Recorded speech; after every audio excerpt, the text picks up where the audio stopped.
receipts and expenses. You know, we bring this to their attention, and we were always assured that it would be rectified.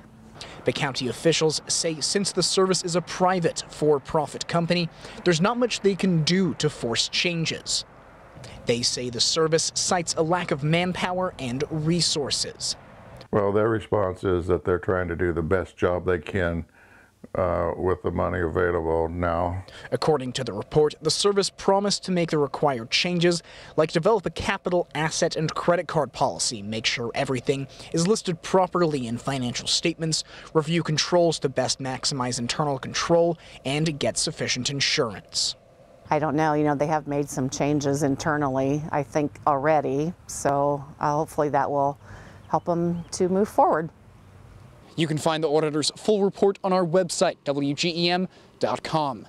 Blake Salmon, WGEM News, Donaldson, Iowa.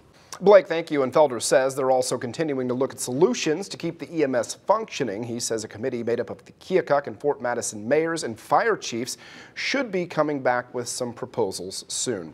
New at 6, local exterminators say now is the time to protect your home from unwanted pests. They say since there is small plant growth, it's easier to check the exterior of your home and remove leaf litter to prevent harborage for insects and a place for mosquitoes to hatch. They also say to check around any pipes or wires for holes that may have developed during the transitions of the cold and warm seasons. We find holes that are as big as your thumb. If there's a hole in your structure as big as your thumb, not only can it let in a spider, can it let in crawling ground beetles, things like that, it's going to allow rodents into those structures. In this area, it could let chipmunks into your structure. Chipmunks. They say any wood on the side of your home that has direct contact with soil is an easy way for termites to get inside. They also say that since more people are at home right now, there have been an increase in calls about bed bugs.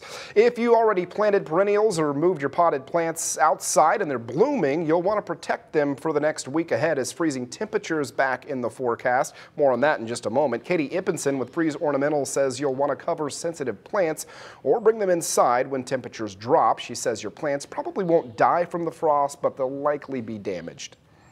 If you didn't cover it up and you had some damage, you'd basically just trim all of that dead off. And I would wait to do that probably until about towards the end of April, first part of May, when all of the frost damage is going to be done, hopefully. Ippinson says you shouldn't worry about the bulbed plants that are blooming. It also is okay to plant trees right now, but hold off on planting soft stem perennials until after about mid-April. Now, from your weather authority, WGEM Storm Track Weather with Chief Meteorologist Brian Inman. Yeah, I know everybody's itching to get outside and start to do all of those things, but man, this week is going to be kind of a slap in the face, that is for sure. This next week is. That's a Canton Tower cam shot, courtesy of the folks at Toyota, looking across the Culver Stockton campus over toward the elevator at Meyer, Illinois, and the Red Dog Saloon. Right now, that is 54 degrees is the current temperature, a little bit of sunshine there, southwest wind at around 10 miles an hour, dry. Relative humidity at 31%, dew points all the way down around 24. Cool air is going to slide in. Now we've got another day, but take a look at this. This is the temperature forecast. We're just going to kind of slide through here. Tomorrow, 60, but wow, that cold front comes through and it really does push the temperatures down. It's likely we'll end up down in the 30, 28 degree range for a lot of the tri-state area when we get into Monday morning. 54 degrees currently. A closer look at the temperatures across the tri-state area. We've got them all in the mid 50s, low 50s now in Macomb at around 52 degrees. So these 52, 53, 54 degree readings, it's going to be warmer tomorrow. We're not going to have as much sunshine, but the temperatures are going to be warmer tomorrow, and then we bring in the potential for some rain. Southerly, southwesterly wind flow. That'll be the rule for us overnight tonight and throughout most of the weekend until the cold front pushes on through the area. High pressure just down to the southwest of us. That's bringing in that southerly wind flow. It starts to get reinforced as the next area of low pressure pushes up into the tri-state area and really starts to squeeze that wind and starts to funnel in some southwesterly wind. A bit on the gusty side headed into Saturday afternoon into Sunday. Right now, a little bit of cloud cover trying to push its way in. No rain in the forecast for us tonight, but that'll be a different story when we get into the weekend. Take a look at the this. Futurecast starts at 11 o'clock. We'll roll it into motion. It shows an area of low pressure developing by Saturday morning. Cloud cover heads in, southerly, southwesterly. Wind flow is here. We start to go through the rest of Saturday. By late in the day Saturday, the potential for some scattered rain showers is definitely there, but the morning looks kind of on the dry side, but cloudy. We go through Saturday night into Sunday, then the moisture starts to ramp up by Sunday morning at around 10 o'clock. Well, a warm front tries to push up into the tri-state area.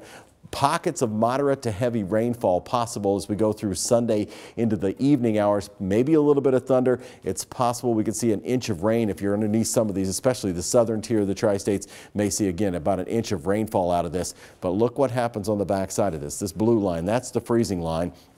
If the moisture holds through on the backside of this, we may even see a little bit of light snow push on through the area. It won't amount to anything. It won't stick, but you may see some light snow Sunday night into Monday morning. That exits, and then the cold air slides back into its place. So for tonight, we're looking at temperatures that are down around 40 degrees. That's about average for this time of year. Southwesterly wind at 5 to 10. That southwesterly wind picks up tomorrow, gusting up to 25 miles an hour, 60 for a daytime high with the cloud cover in place, and then rain kicks in late into the day. So the temperature trend, while we get up into the 60s, it gets knocked back down, and it's a tough climb to even get back into the 50s next week. 61 on Sunday, but then 32 for an overnight low temperature. So Easter Sunday looks to be on the wet side of things. Monday, windy, 42 degrees for a daytime high. That's it for a high temperature. Overnight low temperatures down here below the freezing mark when we head through the rest of this time period. So that's the way things are shaping up. We're going to see some mostly clear skies as we go through the overnight tonight. Brian, thank you. There are a lot of questions about COVID-19, which is why we continue to ask them to local experts. Tony Cornish Jr. tonight, joined by Dr. Edwin Card, the Chief Medical Officer at McDonough District Hospital. Thanks, Dylan, and thank you, Dr. Card, for, of course, joining us remotely today from the hospital. We certainly appreciate it. The McDonough County Health Department, by the way, received its first positive COVID-19 test result. What should residents locally take away from that announcement? I think that announcement simply reinforces the request that we've been making, that people maintain social distancing, wash their hands, and be very careful about coughs and sneezes. There's also been recent guidance that people should wear masks in public, remembering that the mask may not protect you as much as it protects everyone else from you. Now to a question from Debbie Brock-Smith. She sent in her question to us via our WGEM Facebook page. Granted, medical workers are right on the front lines caring for patients infected with the virus. They are always washing their hands, wearing masks, and are very careful in hospitals, but are still getting infected with the virus. If this is happening with cautious professionals, how is anyone else supposed to keep from getting this? Doctor? That, I think, is exactly part of the problem. This virus is very contagious and passes very easily in close contact. Beyond 6 feet, you're relatively protected from transmission of the virus. And certainly with everybody wearing masks, that decreases the amount of aerosol that goes out into the atmosphere that can carry virus particles. So what we can do is the things that we have been doing. And we're not in as close a contact in society as we are if we're taking care of someone who's in the hospital, coming into contact with them on a regular basis.